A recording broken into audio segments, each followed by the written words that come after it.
പാരിസ്ഥിതികമായി വിനാശകരമായതും American ആഘോഷങ്ങളുമായുള്ള Christmas നവവത്സര ആഘോഷങ്ങളെ അന്ധമായി അനുകരിക്കരുതെന്നും RSS മുഖമാസിക organiser വെളിപ്പെടുത്തിയിരിക്കുകയാണ്.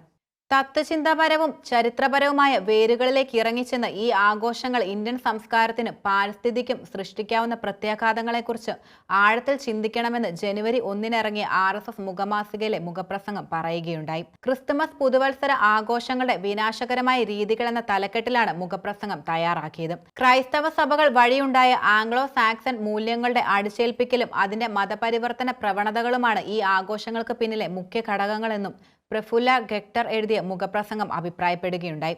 ഈ കാരണം കൊണ്ട് ഇസ്രയേലും ഒരു പരിധിവരെ ചൈനയും യൂറോപ്യൻ അമേരിക്കൻ ആഘോഷങ്ങളെ ഒഴിവാക്കി അവരുടെ തനാത് സ്വത്വം വിളംബരം ചെയ്യുന്ന ദേശീയ ആഘോഷങ്ങൾക്ക് ഊന്നൽ നൽകുകയുണ്ടായി. ഇന്ത്യയെ സംബന്ധിച്ചിടത്തോളം കാർഷിക വിള സീസൺ ഉൾപ്പെടെയുള്ളവ കണക്കിലെടുത്ത് പ്രാദേശിക അടിസ്ഥാനത്തിൽ വിപണീയതകളിൽ പുതുവർഷം കൊണ്ടാടുകയും ചെയ്യുന്നുണ്ട്.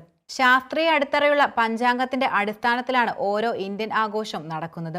18-ാം നൂറ്റാണ്ടിന്റെ മധ്യത്തിൽ ഗ്രേറ്റ് ബ്രിട്ടനും അമേരിക്കയും പുതുവത്സരം കൊണ്ടാടിയിരുന്നത് മാർച്ച് 25-നായിരുന്നുവെന്ന് മുഖപ്രസംഗം പറയുന്നു. റോമ ചക്രവർത്തി ന്യൂമ പോംപിലിയസ് BC 43-ൽ എപ്പോഴോ ആണ് റോമൻ കലണ്ടർ പരിഷ്കരിച്ച് ജനുവരി മുതൽ ആക്കിയിരുന്നത്. എല്ലാ തുടക്കങ്ങൾക്കുമുള്ള റോമൻ ദേവതയായി കണക്കാക്കുന്ന ജനാസിനെ ഓർമ്മിപ്പിച്ചാണ് ജനുവരി പ്രധാനമായും ആക്കിയത്.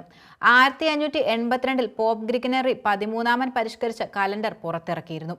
ജനുവരി 1 പുതുവർഷം ആരംഭമായി ഇതിൽ തീരുമാനിക്കുകയും ചെയ്തു. അധിക വർഷം ഫെബ്രുവരിയായി കണക്കാക്കുകയുണ്ടായി. ഗ്രേറ്റ് ബ്രിട്ടൻ പോലുള്ള പ്രൊട്ടസ്റ്റന്റ് രാജ്യങ്ങൾ 1752-ലായിരുന്നു ഇത് പ്രധാനമായും അംഗീകരിച്ചത്. ഇത്തരത്തിൽ ക്രൈസ്തവ സഭയുടെ പരീക്ഷണങ്ങളുടെയും പിഴവുകളുടെയുമെല്ലാം ആകെ തുകയായിട്ടാണ് ഗ്രിഗേറിയൻ കലണ്ടർ എന്നും അവരുടെ സൗകര്യാർത്ഥം ക്രിസ്തുമസ് ദിനത്തോട് ചേർത്ത് ഇതിനെ ക്രമീകരിച്ചതെന്ന് മുഖമാസികയിൽ പറയുന്നു.